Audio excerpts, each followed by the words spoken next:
Welcome to Ask Payal, and today's episode is a little more personal, a little quieter, but maybe one of the most important we have ever talked about. Because I want to get into something we don't usually hear in leadership conversations.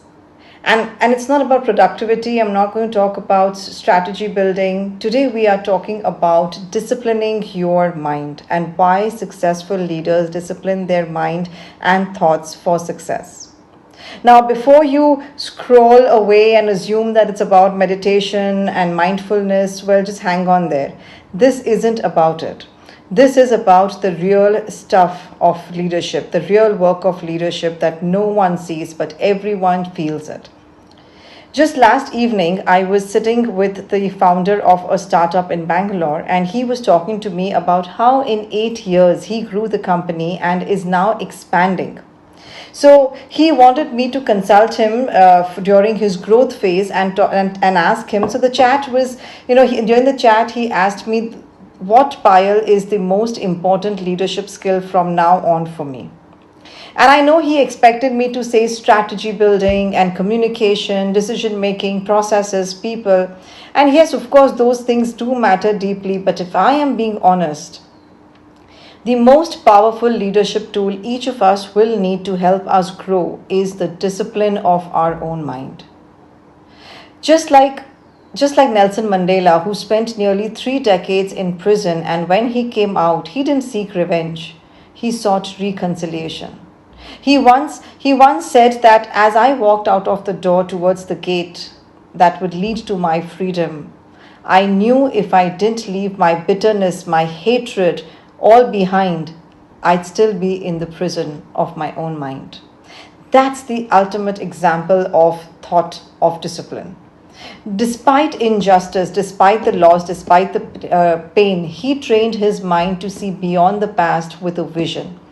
That mindset just did not change a nation, it inspired the entire world.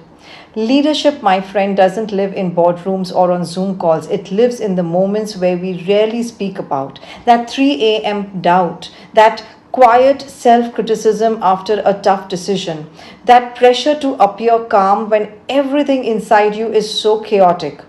This is where leadership truly begins.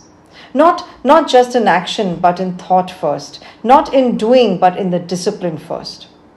You know, we talk so much about what great leaders do, how they run meetings, how do they make these types of tough decisions, and how do they build great teams. But I have come to believe through so many years of coaching, you can't lead others if you cannot learn how to lead your own thoughts. A disciplined mind cuts through the noise.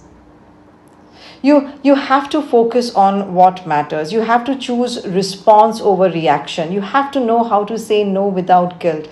You have to know how to set your own boundaries with confidence. You have to rest without shame. You have to know how to protect your energy.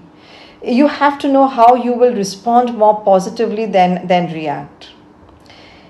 If your inner world is overwhelmed, it's anxious, it's scattered, your team feels it even if you never say a word.